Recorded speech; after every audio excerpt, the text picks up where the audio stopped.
everyone. It is an honor to be with you today. Liturgically, we are currently celebrating the Easter season, a time of new light.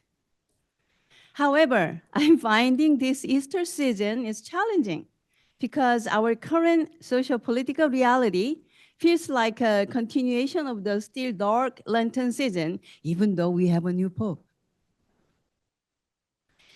In many ways, we may be tempted to repress our true feelings or at least euphemize the situation and thereby negate truth. In so doing, we can feel astray and alienate from the truth. This may be the agony of those on the faith journey seeking truth. We encounter glimpses of truth which are embedded in the sheer experience of human life, including cries in and against injustice and violence. Paradoxically, these dark human experiences invite us to deeper space to speculate on the meaning of a Christian life, which is essentially a quest for truth.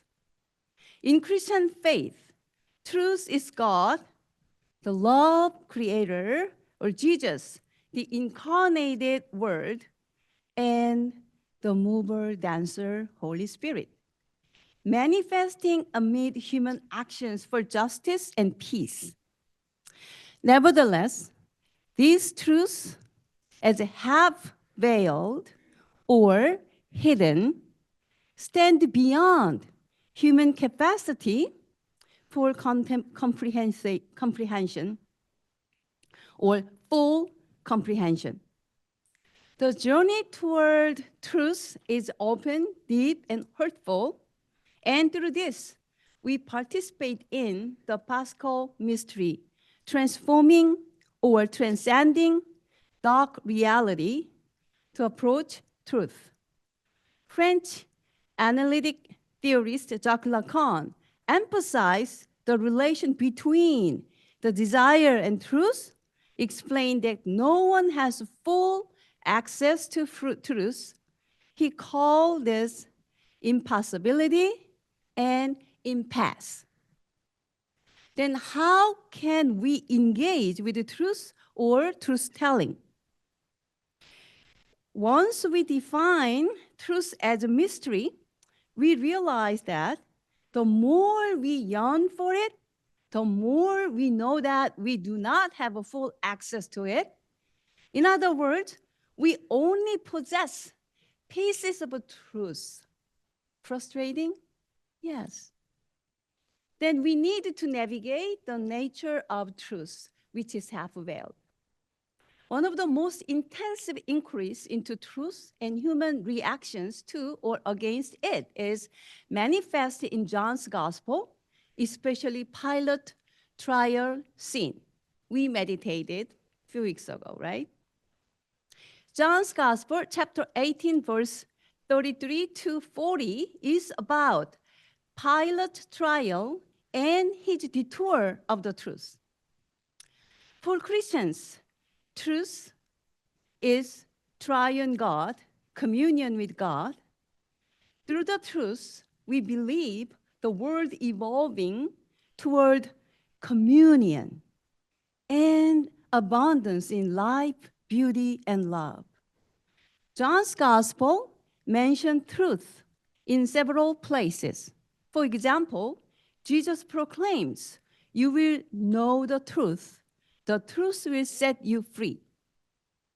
Chapter 8, verse 32. In John's Gospel, the truth indicates Jesus' identity. Perhaps the most popular of all is the passage, "I am the way and the truth and life." Chapter 14, verse 6. In John's Gospel, particularly in this pericope, we encounter a compelling narrative where Jesus, the truth, as a colonial subject, is accused of being a criminal before Pontius Pilate, the Roman political leader, with absolute power to deliver a verdict. The first dialogue between Jesus, the truth, the Pilate, the interrogator, is particularly intriguing. In verse 33, Pilate initiates the conversation by asking Jesus if he's the truth, framing the question as, "Are you the king of the Jews?" This title, the King of Jews, carries a double meaning. It suggests a political revolutionary leader who opposed Roman colonial oppression with a potential danger to lead a coup. However, in Jewish tradition, the King of the Jews signified the Messiah, the truth. From Pilate's perspective, Jesus' true identity is veiled. In John's Gospel, when the narrative reveals Jesus' identity, it used the phrase ego eimi, I am, manifesting who Jesus is. In this scene, we see Pilate becoming more curious and attracted to the truth, yet at the same time, he does not want to go further. According to Lacan, Pilate's question, "Are you the king of the Jews?" could be understood as empty speech, which could include just repetition of dogma, or any general discourse, or even gossips. Often we repeat empty speech, empty statement, such as, "We believe in Jesus Christ," or, "Oh, I'm sure about salvation of the soul," but without any clear definition of salvation. But when we really need to repeat this empty speech, it is when particularly faced with uncertainty, which consequently leads to anxiety. As readers, we do not know Pilate's deeply seated anxiety, whether it was a fear of blower or an existential anxiety in front of the truth. When we seek the truth, we often find ourselves unprepared to face its inconvenience. Perhaps Pilate's vague question is a way to hide his anxiety, nearing or even further handling the truth. Then Jesus challenges by raising questions rather than providing answers, prompting Pilate to reflect on his own question. Jesus' response seems more enigmatic, as a characteristic of truth. When he asked Pilate where his question originates from, Jesus asks, "Do you ask this on your own? Or did others tell you about me?" In other words, Jesus demands Pilate consider whether the question comes from his own desire to know the truth or from the other with capital O, thereby intensifying the tension in the dialogue. The other with capital O signifies the locus of language or existing discourses within a particular society or culture, contrasting with the living discourse, sometimes breaking our grammar. We call enunciation that could reveal the human subject, hidden desire, which is often unsaid and unknown. In the story of the blind man in chapter 9, Jesus said, "Because you say you see, you don't see." In this case, see meaning no, savoir. Lacan emphasized that the truth is the real, the unfolding mystery, beyond language or any system of signifiers, highlighting its impossibility to comprehend. we tend to consider truth as coming through the discourse of the other with a capital O, the sum of the signifiers. In this sense, Jesus' questions invites Pilate to reflect on whether his desire to know the truth is authentic. In other words, Jesus' question could push Pilate to reflect on why he asked this question. Does the question truly indicate his authentic curiosity toward the truth? Or is a habitual statement merely repeating the other without full engagement? As you know, truth is supposed to challenge and transform those who face it. After Jesus challenges with his question, Pilate seems to try to distance himself, as we often do when confronted with a challenge to face truth. He employs a strategy, identify politics, by saying that I'm not a Jew, to negate Jesus' piercing question about the truth and his subjectivity. Additionally, he repeats what he has heard from the other. Oh, good excuse, which means the signifying chains and a way to distance himself to the truth or truth-telling. The following question of Pilate functions as a protection of his ego, paying attention to political identity. He interrogates Jesus' actions, focusing on the political situation.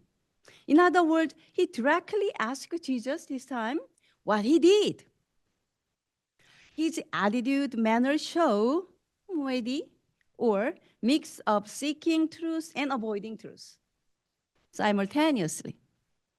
In many ways, this trial can be called Jesus' Socratic trial, in which Jesus, like Socrates, leads Pilate, in this case, to ponder the truth, possibly become a believer. The only difference between the dialogue and that of Socrates is that the pericope ends with Jesus' silence. You know, many biblical spiritual writers savor the word silence of Jesus, right? However, I believe, or at least in my reading, this silence created Pilate's discomfort or anxiety rather than Jesus. Actually, the narrative itself describes Pilate's impossibility to hear the truth. In verse 37, Jesus says that he has come to testify to the truth, and those who belong to the truth hear his voice. This verse shows that the essence of truth-seeking depends on the capacity to hear or listen.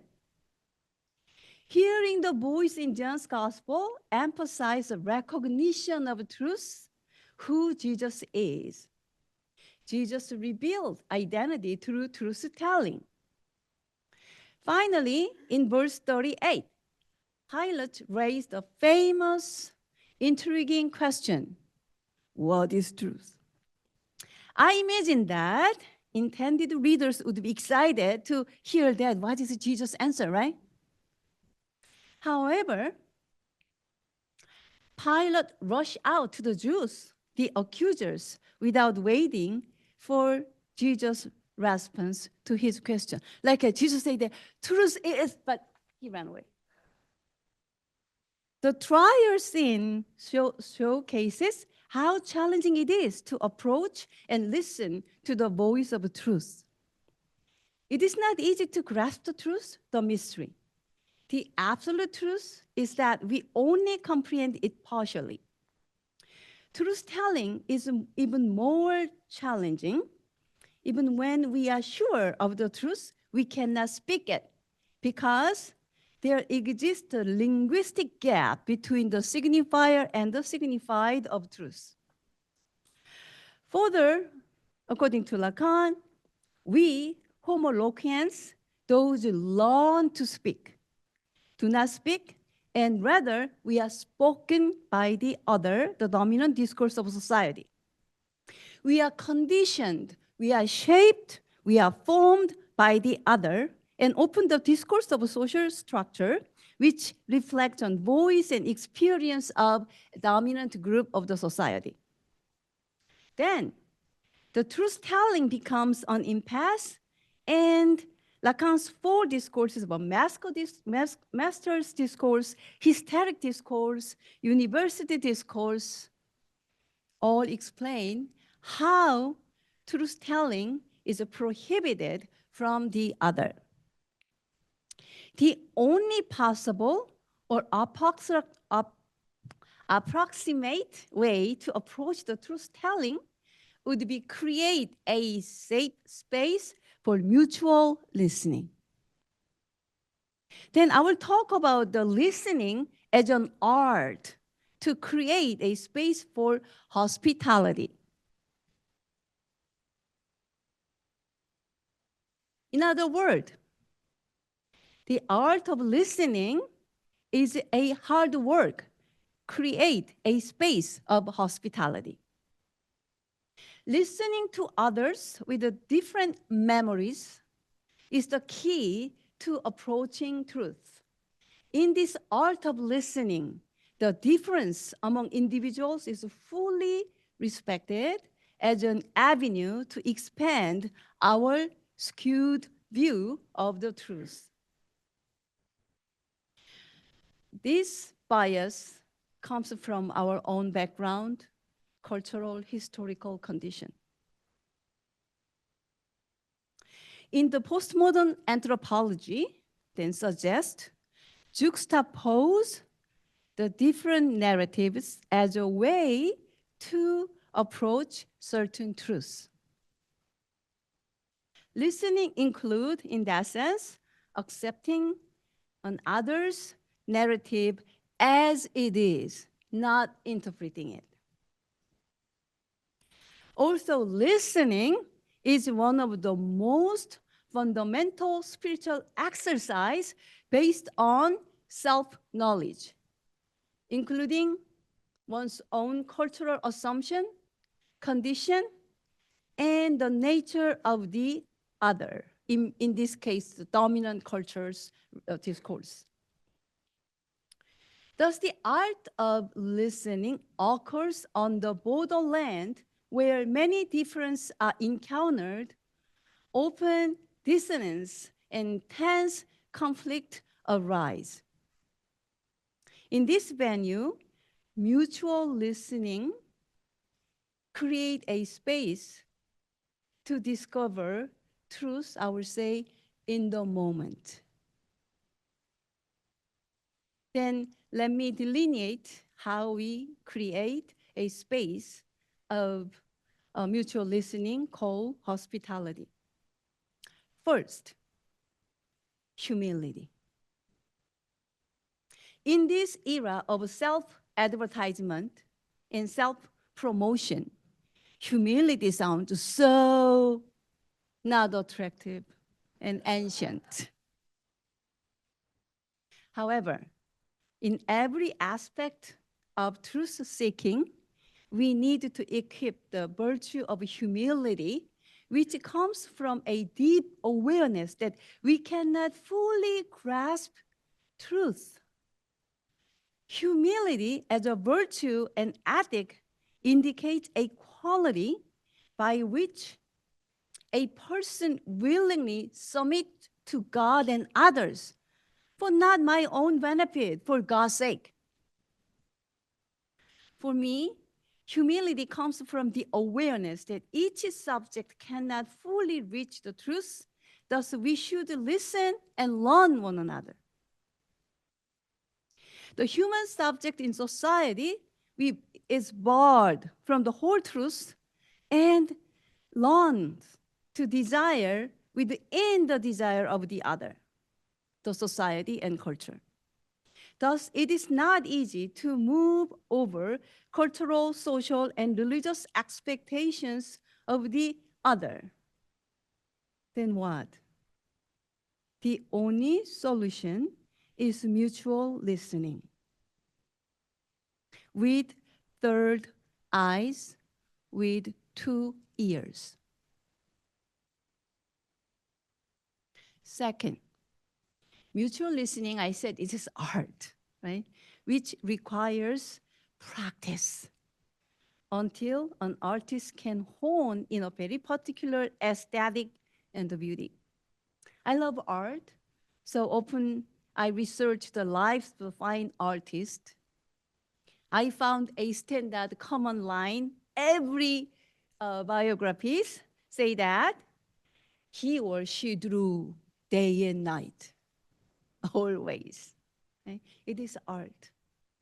We need practice of humility. We need practice of listening. As we read the colloquium of John's Gospel, we should ask for authentic desire for truth and create space for listening. Oh, sounds good, but how? In a nutshell, I say by asking more questions.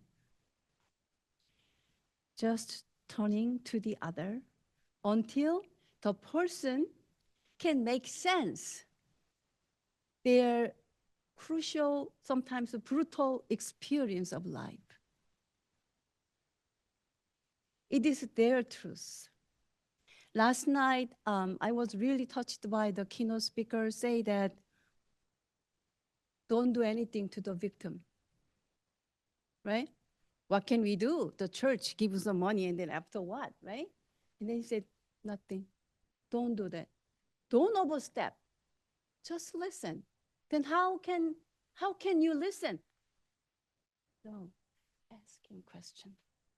As a great partner, in the morning, we hear the beautiful example of, I hear you.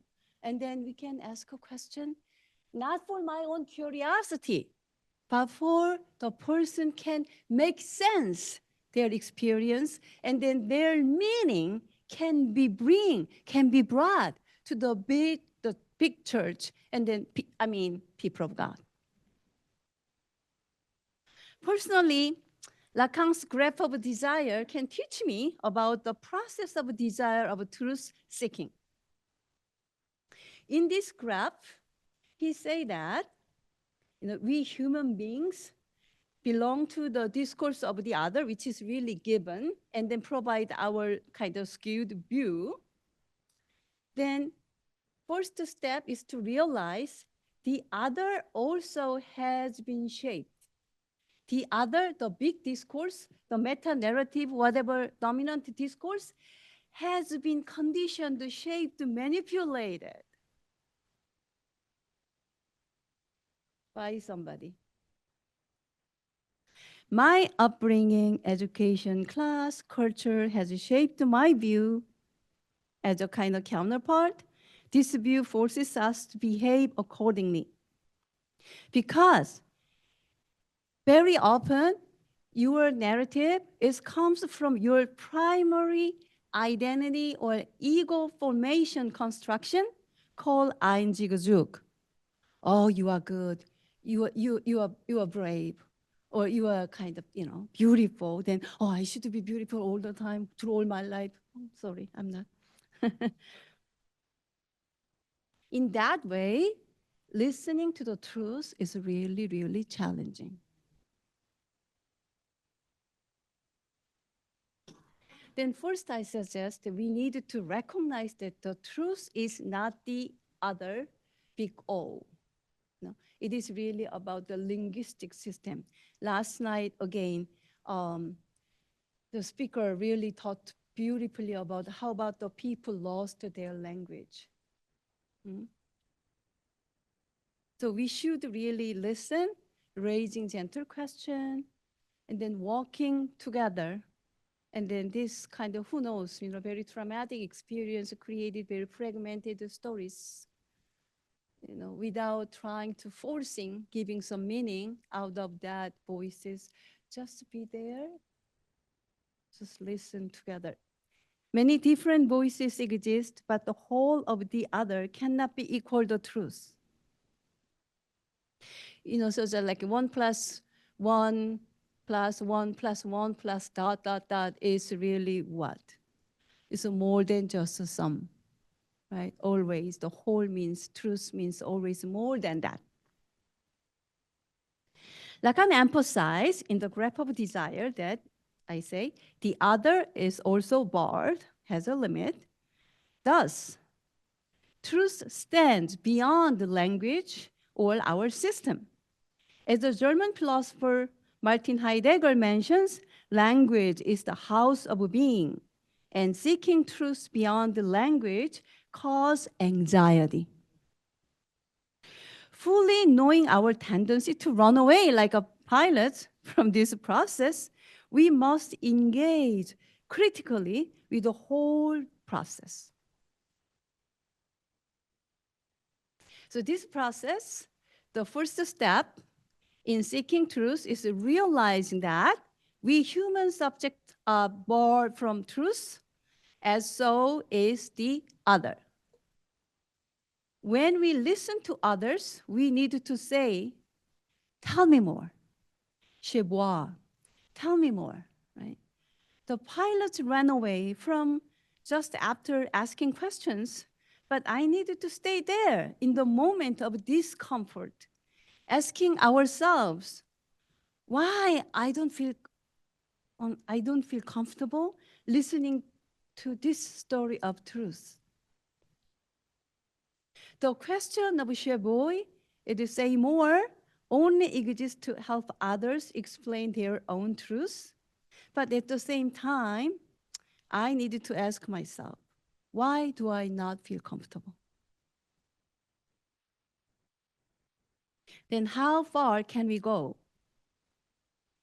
The art of listening is stand on the borderland, and we need a kind of create project to build a house of hospitality which exists at the in-between space of a hospital, a space for healing, and conflict, a space for hostility, which lasts until we lose our ego. As philosopher Jacques Derrida offers, until the host becomes the guest. We see a beautiful example about listening as a hospitality in the Emmaus story. In it, the guest break bread, an action which is a typical gesture of a host. Here, the guests become host. When we listen to others' truth, we become the guest, and the guest become the host. We do not control, interrupt, or detour the other's truth-telling.